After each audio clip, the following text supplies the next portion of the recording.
اللہ می محبوب قدردان تانی زدیکا بھئی اللہ می محبوب قدردان تانی زدیکا پاجل می روزی دا جانان تانی زدیکا اللہ می محبوب قدردان تانی. حضرت عمر کا زمانہ ہے، آپ جانتے ہاتھ میں کوڑا رکھتے تھے، تو آپ جا رہے تھے، ایک شرابی تھا ہاتھ میں، اس نے بوتل شراب کی پکڑی تھی، گلی کا موڑ کاٹا اس نے تو آگے حضرت عمر نظر آئے.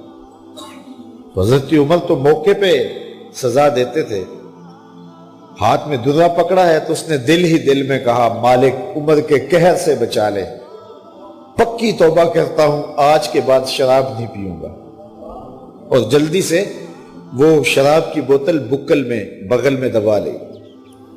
حضرت عمر بھی سر پہ پہنچ گئے اور جھڑک کے کہا کہ یہ تیرے پاس کیا ہے؟ تو ڈرتے ہوئے کہا حضرت سرکہ ہے. تو عمر سے کہا نکال. تو جب نکالا تو واقعی سرکہ ہو گیا تھا. جو رب شراب کو سرکے میں بدلنے پہ قادر ہے، وہ رب گناہوں کو نیکیوں میں بدلنے پہ بھی قادر ہے. تو اس کے در پہ کوئی آئے تو صحیح، جھولی پھیلائے تو صحیح. ہم تو مائل بکرم ہیں، کوئی سائل ہی نہیں. راہ دکھلائیں کسے، راہ روے منزل ہی نہیں.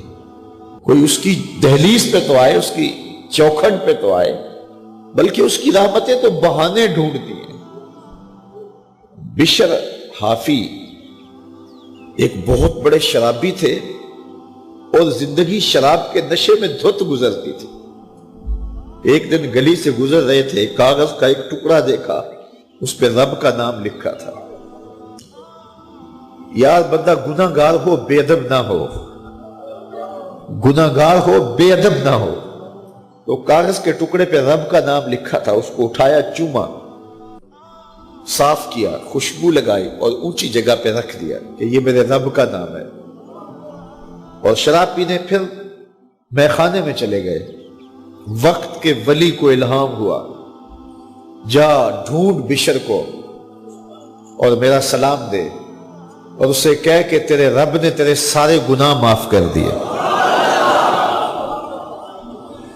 نکلا، پوچھا بشر کون ہے؟ لوگوں نے کہا وہ تو بہت بڑا شرابی ہے. اللہ اکبر. گھر پوچھا، کہا وہ شراب خانے میں. شراب خانے میں پیچھے چلے گئے.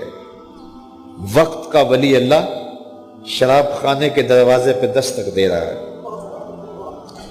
اندر سے آواز آئی، کون؟ نام بتایا. کہا میں بشر کو ملنا چاہتا ہوں. کہا وہ تو نشے میں دھت پڑا ہے. ساقی میخانہ نے کہا کہ وہ تو نشے میں دھت پڑا ہے. کہا اسے ملنے آیا ہوں. تو اس نے جا کے کہا کہ باہر تیرا کوئی مہمان ہے. تو بشر نشے میں ہی ڈولتا ہوا ننگے پاؤں دروازے پہ آیا. اللہ کا ولی کھڑا تھا. کہا کہ تیرے رب نے تجھے سلام بھیجا ہے، تو نے اس کے نام کی قدر کی تھی اور اس نے تیرے سارے گناہ معاف کر دیے. بشر حافی ننگے پاؤں تھے، اس وقت نشے میں تھے. نشہ شراب کا تھا، لیکن رب کا سلام آیا تو یہ نشہ اس سے بھی اوپر تھا. جھوم اٹھے اور کہا کہ میں اب رب کا سلام آیا ہے تو اب میں ننگے پاؤں تھا، اب ساری زندگی میں جوتا نہیں پہنوں گا. عربی میں حافی ننگے پاؤں والے کو کہتے ہیں. تو بشر حافی کو بشر حافی اس لیے کہتے ہیں کہ وہ ساری زندگی پھر برہ نہ پا رہے. انہوں نے کبھی بھی جوتا نہیں پہنا تھا، زندگی بدل گئی، لیکن پاؤں میں جوتے نہیں پہنتے تھے کہ میرے رب کا سندیسہ جب میرے نام آیا تھا، میری جب تقدیر بدلی تھی، میرے رب نے جب مجھے محبت نامہ بھیجا تھا، مجھے سلام بھیجا تھا، پیغام بھیجا تھا، تو میرے پاؤں میں جوتا نہیں تھا.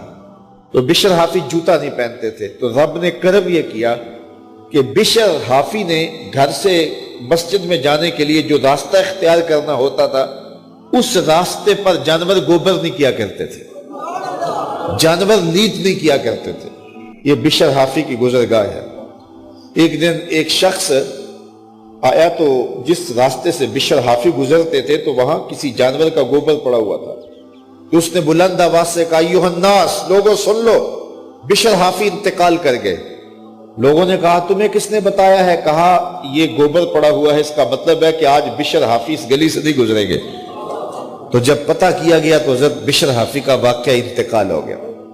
کوئی سچی توبہ کرے تو صحیح، کوئی اس کی دہلیز تو آئے تو صحیح۔ ہم تو مائل بکرم ہیں، کوئی سائل ہی نہیں، راہ دکھلائیں کسے راہ روے منزل ہی نہیں۔ کوئی جھولی تو پھیلائے وہ تو کریم ہے، اس کی تو رحمتیں آواز دے رہی ہیں، یا ایھا الانسان ما غرک بربک الکریم، او بھاگے ہوئے انسان آجا پلٹ کے، تیرا رب بڑا کریم ہے۔ لا إله إلا الله محمد رسول الله، لا إله إلا الله محمد رسول الله۔